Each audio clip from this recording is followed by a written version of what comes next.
This is remarkable. This is really at the core of what's happening. Now, I really want to end with talking about yoga for health and prevention. This cartoon says, are you eating properly, getting plenty of exercise? And as we know, modern medicine is not heavily focused on prevention. But this was mentioned yesterday and needs to be mentioned over and over again. We're having an epidemic in non-communicable diseases. These are lifestyle diseases. This is the majority of cost and the majority of death burden in modern medicine and modern society. And this is also increasing exponentially. So yoga is appearing at just the right time.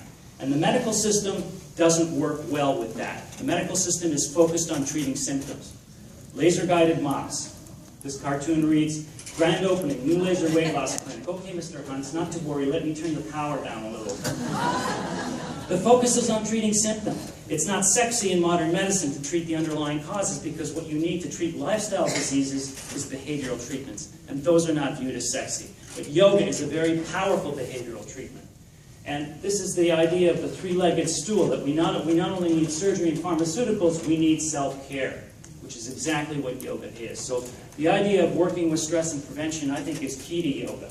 Yoga is very powerful, working at three things that underpin lifestyle disorders. Stress, management of stress, increase in mind-body awareness, and finally, changing the worldview, changing their perception, changing their identity, this transformation that yoga is capable of doing. And I think that's very important. And there's work that's going on showing that long-term yoga practitioners are flourishing mentally better than the normal population. Fewer are smokers, fewer are obese. And this is the work of Alison Ross at NIH. Their general health is better, and they either have quit smoking or don't smoke, and they have higher levels of physical activity. Their perceptions of health are better. Just looking at one of these, my energy level has become better because of yoga. 84% of yoga practitioners ascribe to that. So people that practice yoga attribute yoga's ability to improve their health. This is a study we did on BMI practitioners, BMI and yoga, long-term yoga practitioners. The more lifetime hours they've practiced of yoga, the lower their BMI. Similarly with medications, people that practice yoga over the long term use medications less than the normal population. And then another area that really needs work is bringing this into the workplace. So this is studies of Ned Hartfield showing that perceived stress and mood are improved in regular office workers.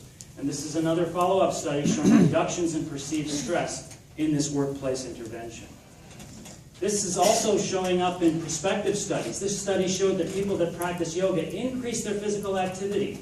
The participants reported an increased self-awareness as a result of their experience, and this is driving their attraction to better physical health.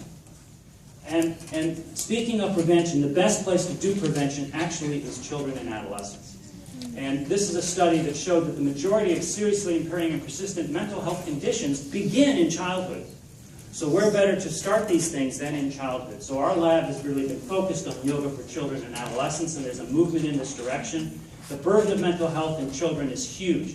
The cumulative lifetime prevalence of a mental health condition in adolescents and children is 80%. It's phenomenal. And principals and school teachers know this.